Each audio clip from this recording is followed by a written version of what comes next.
Hi fellas, nice back here again, and this time we're going to have an inbox review of Hobby 2000's F-8E Crusader Mig Killers. Now, there are two different boxing of the F-8 Crusaders, the Mig Killer and I think the other one's the US Navy. Now, the plastic inside is the Hasegawa plastic from like the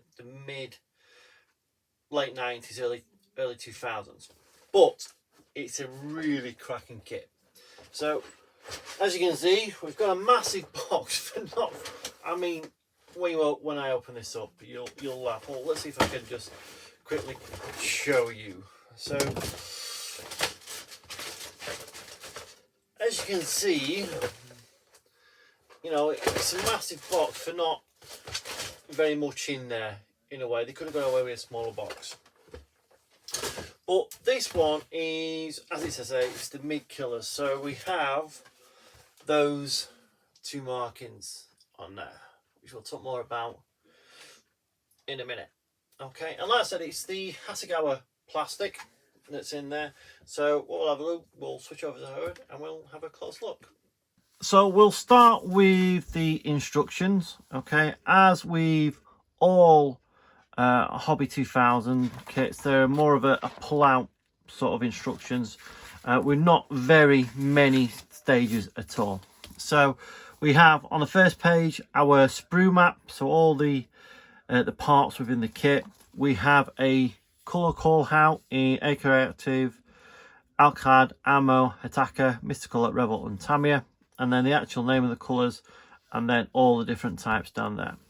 We also get a paint masking set with this, so for the wheels and the actual canopy and by the looks of it, some of the lights and what have you.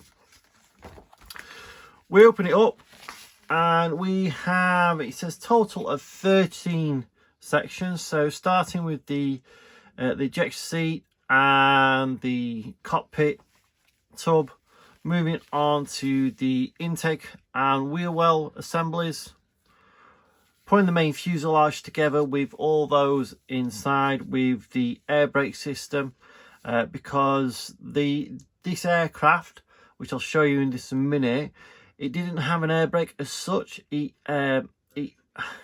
put the whole wing section up, which you can see over here.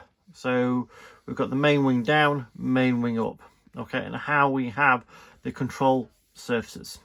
Okay, we've then got the nose and main gear assembly, moving on to installing those onto the actual aircraft, moving on to the tail and the horizontal tail stabilizers, the canopy, putting the actual exhaust ring and what you're in all the way through to then attaching the wing itself and the weapons assembly with a few small rockets by the looks of things.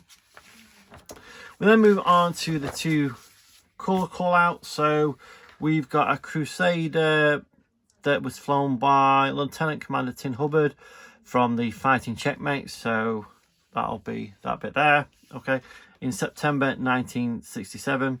And we have Lieutenant Commander John B. Nichols of Satan's Kittens from 9th of July 1968.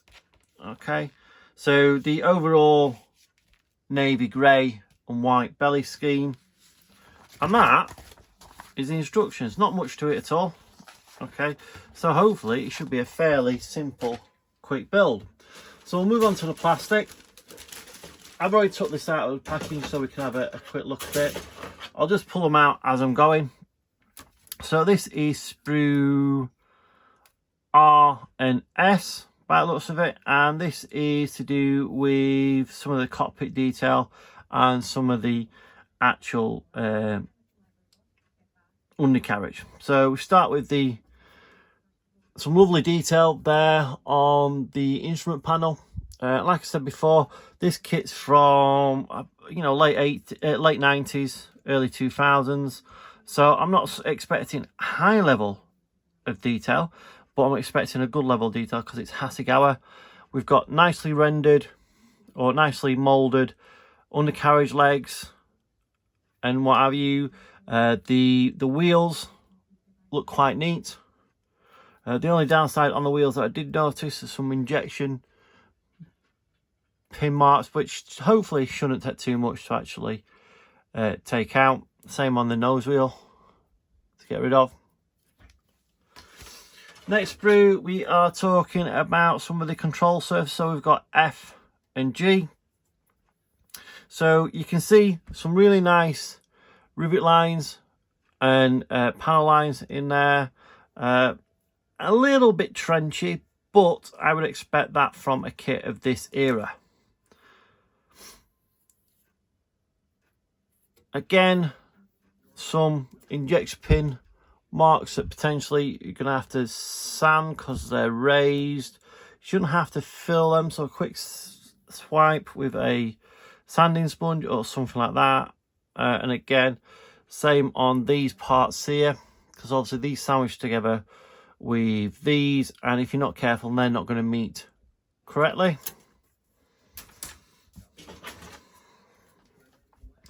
Then we move on to L and K sprue, and we have a pilot and the bang seat, the ejector seat.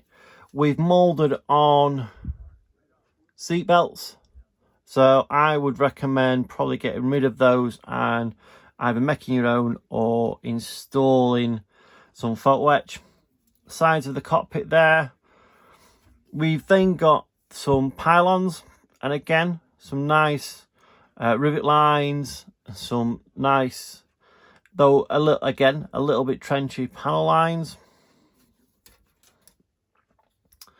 We have what looks like landing bay or landing gear doors. Again, we have some ejection pin marks, which we would be because it's going to be a little hard to get rid of those, because we've got the raised root details. Don't know if you can hear that. Okay, so again, something to watch out for. Same on these parts here.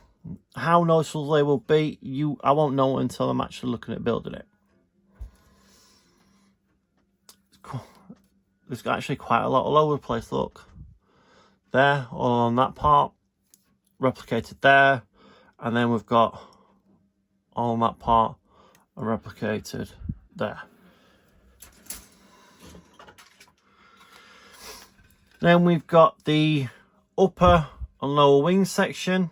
Okay, and you can see the wiring on this part here. So this will be the part that when the wings are flat, you won't be able to see it, then it rises up as a sort of air brake.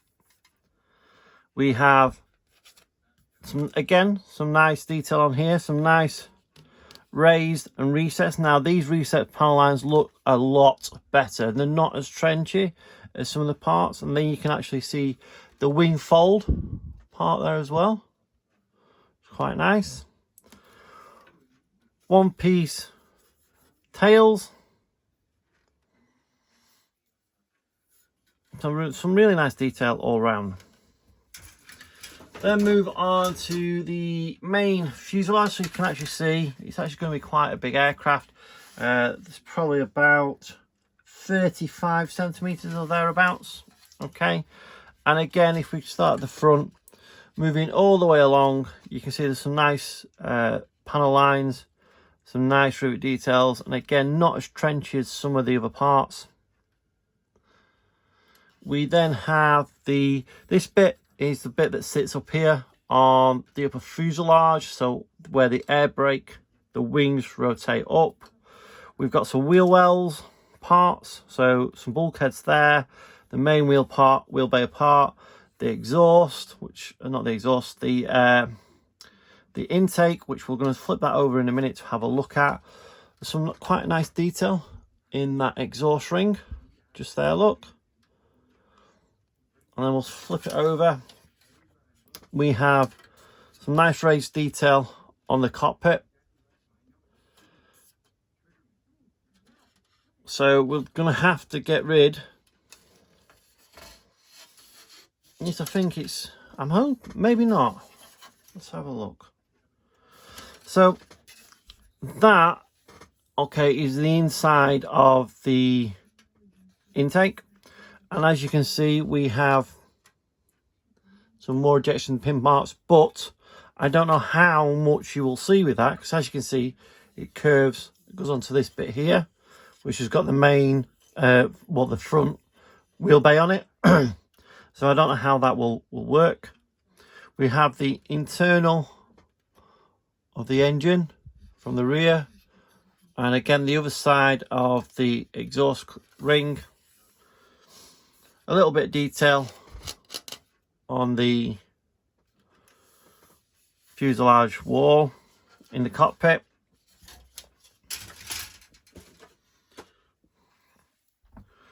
And then two more parts, so another sprue, sorry, two more sprues, T and R, and we've got another fin and what looks like something to do with the weapons, maybe, I'm not 100% certain.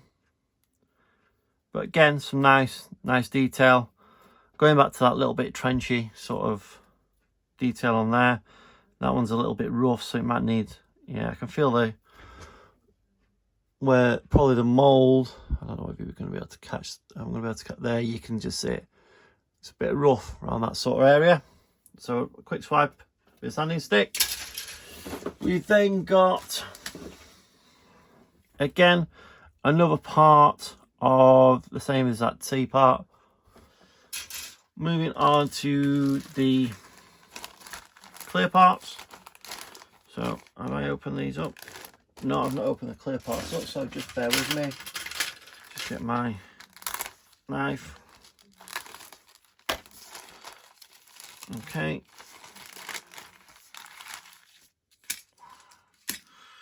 So they'll be for installing the tail. And then we've got the clear parts. Okay, really nice and clear.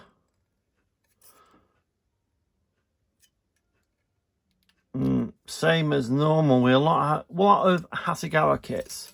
So they are really fine detail, but they don't have any rays. So what you can hear me there is my finger actually going into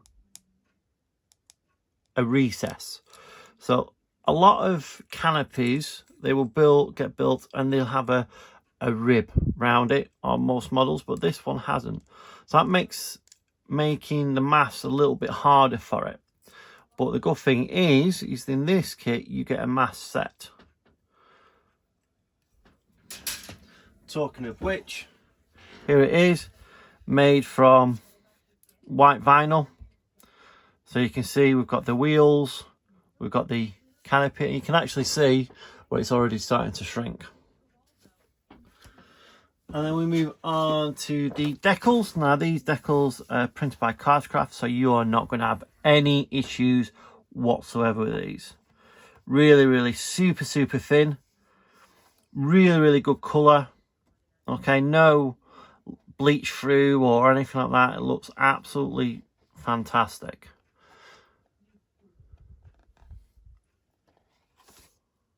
So that's Hobby 2000's Crusaders, the Mig Killers. Like I said, you get the similar boxing, but Royal Navy and the writing's all red, but it's the same plastic inside, just different decals. Now, this is a kit from, you know, that sort of time period which we've talked about before. Hasegawa's sort of like heyday when they were releasing these, the Harrier, the Draken, you know, when they were doing all that sort of kit. Okay, it's a nice enough kit, don't get me wrong. It's going to take some work to get it together, but there's no other one within this scale, I don't believe. So there's plenty of 70 seconds. I don't think there's any 30 seconds, so, but don't quote me on that. So it will build up to a nice model. It might just take a little bit of work, and it might benefit from some maybe scratch building or some extras in there. But it's a very good base kit for you to be working with. Anyway guys, that's it for now, and I'll see you on the next one. Bye.